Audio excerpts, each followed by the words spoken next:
Imperishable in bronze and stone, the timeless great look out over a city. A city revisited. Sights and sounds distilled into impressions. There is a drive in the air. Is it the drive that made the city, or the city that makes the drive?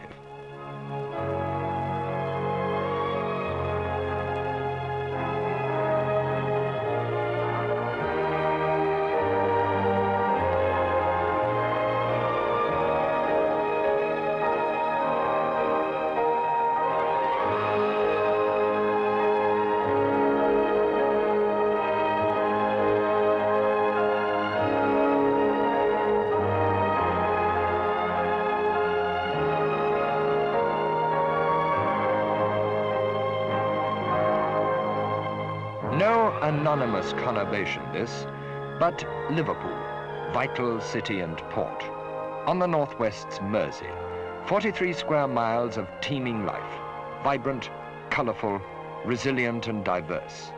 A city of nearly 750,000 people, a city at once ancient and yet coursing with a youthful energy.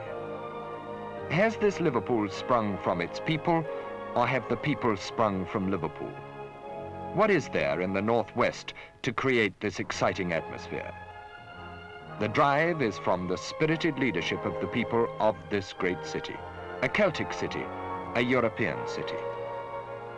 These are the people proud of their history but concerned about their future. More jobs, new homes, new schools, creating the good life, reaching always towards the future.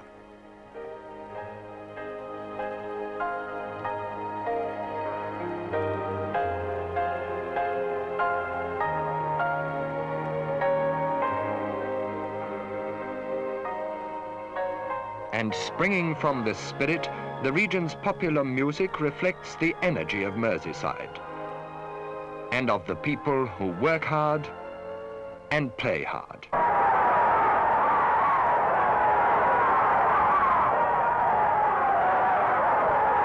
The city is old. Its site goes back to before the Normans. But by the start of the 13th century, Liverpool had become a focus. King John granted a charter, and its role as a port had become defined. During the next 450 years, it remained small and of little importance, but the potential was always there in the Mersey and in the people. By 1715, encouraged by growing trade, Liverpool took the significant step of building the first enclosed dock in Britain.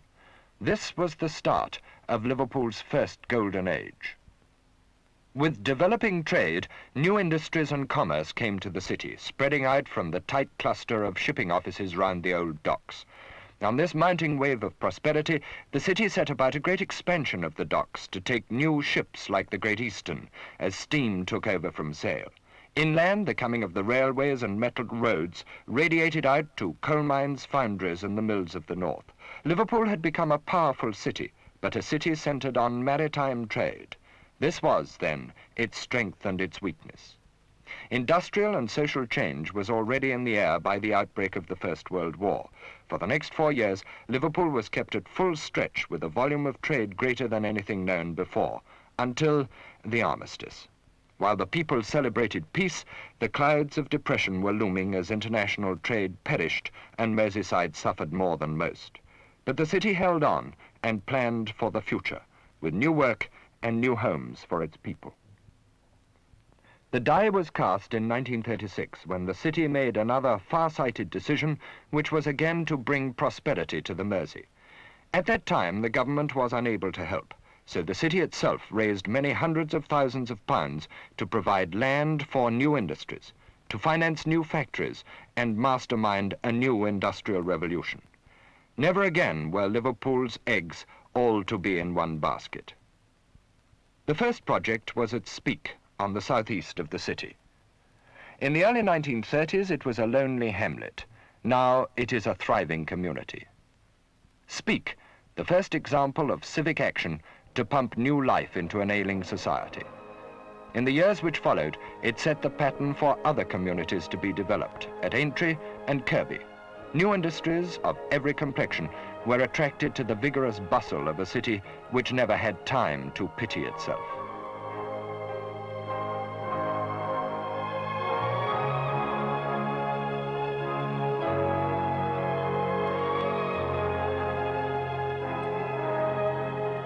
Here on the eastern boundary, for example, is one of the largest factories in Europe. The Ford Motor Company invested £50 million in this 350-acre plant. It's the biggest capital investment on Merseyside, and 12,000 people work here. The plant is capable of producing 1,500 new cars a day. Cars for the world, produced on the doorstep of the docks. Before making this investment, the Ford Motor Company investigated other sites in Britain in great depth, but finally chose Liverpool with its excellent communications and available labour force.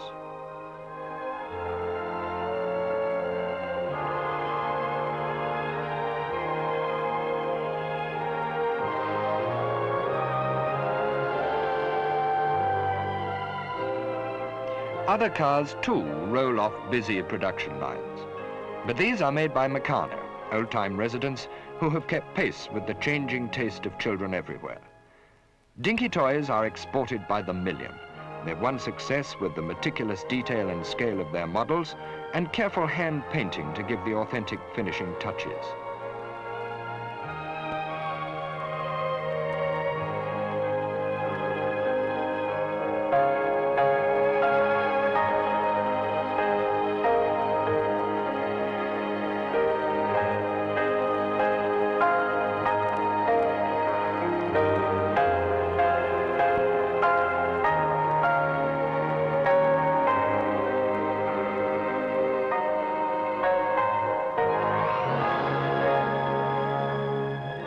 And the same firm's constructional toy has shaped the careers of goodness knows how many of today's engineers.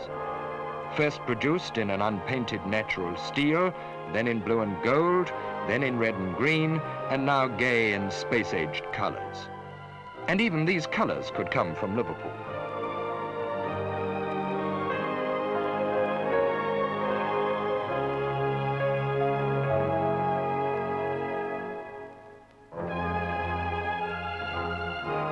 This world-famous paint company runs an advice bureau to exploit the advantages of modern paints and colors, to make low rooms seem higher, narrow rooms seem wider, cold rooms warmer, all by the cunning use of color, contrast, and texture.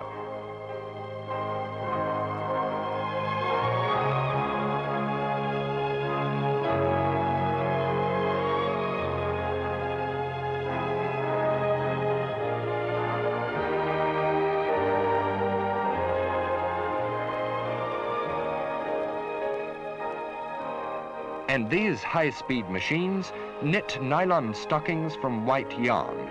They'll be dyed in batches later to the color dictates of fashion. From the new factories of Liverpool come many other types of synthetics. Resins for drip-dry shirts, glass fibers, and plastics for almost everything.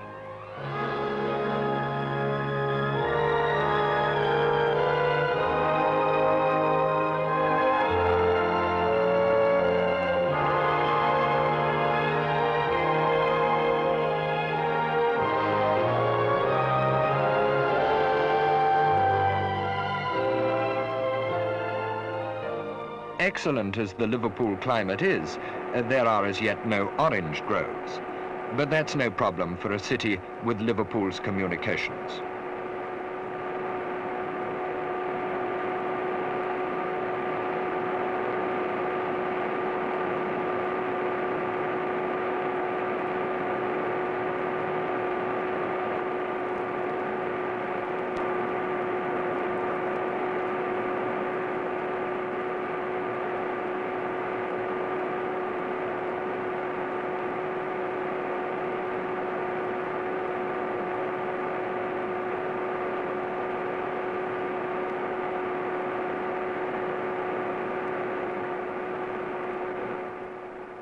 Industries like this have brought a thriving, diverse and expanding industrial community.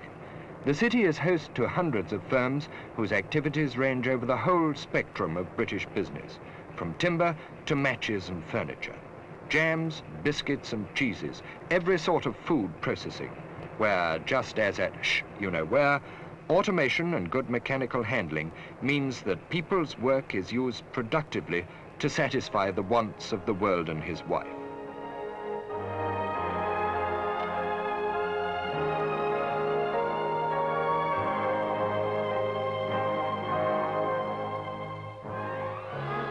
And what women want is to cut the time wasted and to take the boredom out of the kitchen.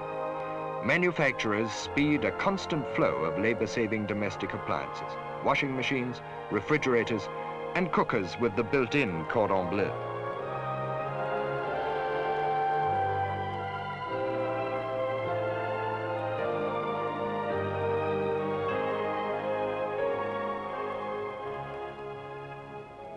The same firm manufactures electrical generating and distribution equipment on Merseyside. The industrial might of the area has earned a national and international reputation and provided a blueprint which has been taken up by many local authorities. To keep the wheels of industry turning, so to speak, this firm of precision engineers has hundreds of skilled men who provide a tool-making service of the highest caliber. Designs for special tools, press tools, jigs, gauges, molds. The range is almost unlimited. Light engineering is today one of Liverpool's biggest industries, and one of the most encouraging features of its development has been the remarkable assimilation of new mechanical skills by men from the region.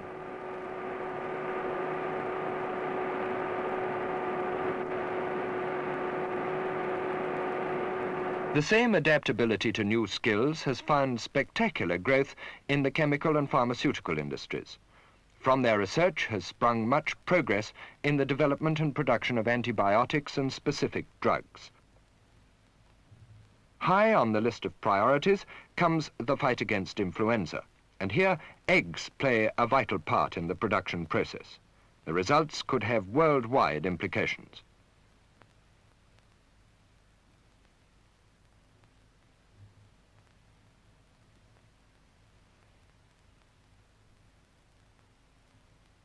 But just as in medical progress, the birth of new industries calls for highly qualified men and women. This means new centres of learning and, of course, a vast expansion of Liverpool's own university.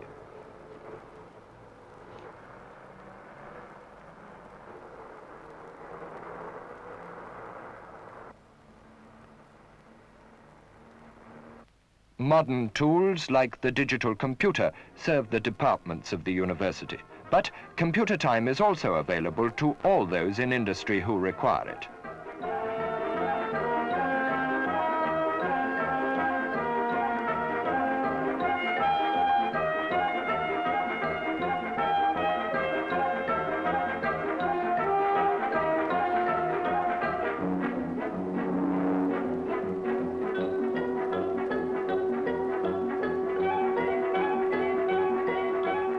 Liverpool is a maritime centre, and we're better than the university to build a great test tank or flume capable of simulating very high speeds, where the behaviour of ships' hulls, hydrofoils and hovercraft may be studied. By generating a wall of water travelling at a constant speed for the whole of its depth, the behaviour of a hull can be closely observed. Here, for example, a pre-war hull is tested at a speed equivalent to that produced by modern engines. Soon the critical point is reached, and a sturdy merchantman takes on the characteristics of a submarine.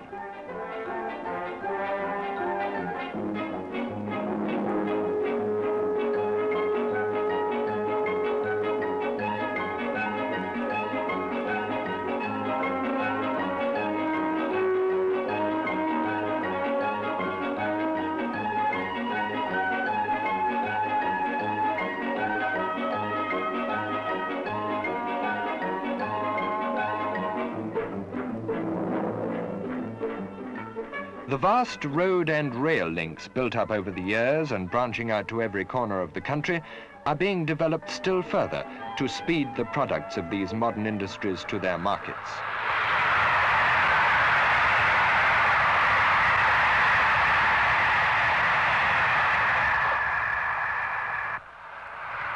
Industrialists seeking room for their new factories found this network ready and waiting for them. And air links too. Liverpool Airport was built in 1933 as part of the city's revival plan. The City Council has not been slow to assess the part air transport has to play in future growth and prosperity. The construction of a new runway designed to exacting international requirements with provision for even further extension is the first phase in an improvement scheme which also includes a new terminal building.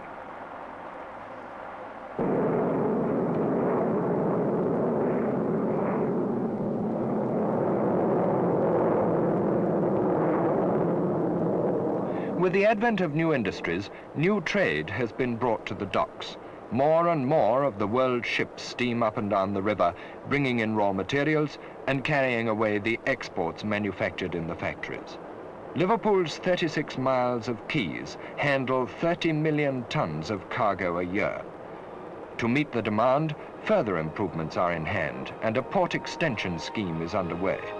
Liverpool is fulfilling its heritage, its main artery, the Mersey.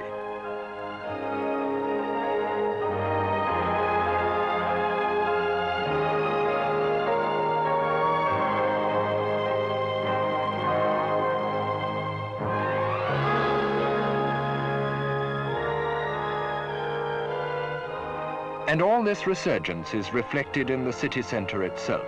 New offices, banks and shops are springing up. There is confidence in the Mersey air. The future belongs to Liverpool, and it is planning for that future on a massive scale.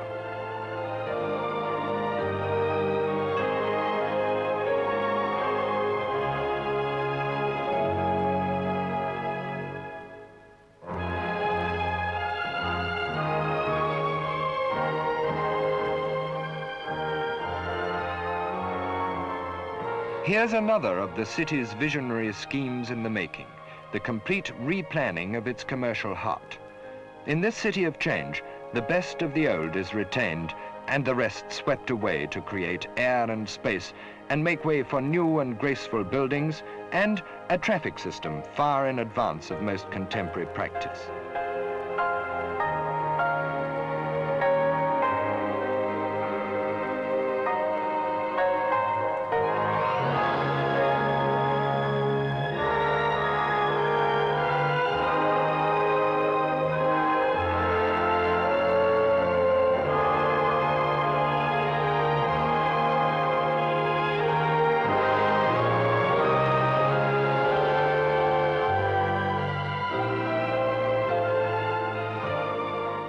This, then, is the Liverpool of today, thrusting forward into tomorrow, as virile, colourful and resilient as ever. A living community, the dynamo of the Northwest.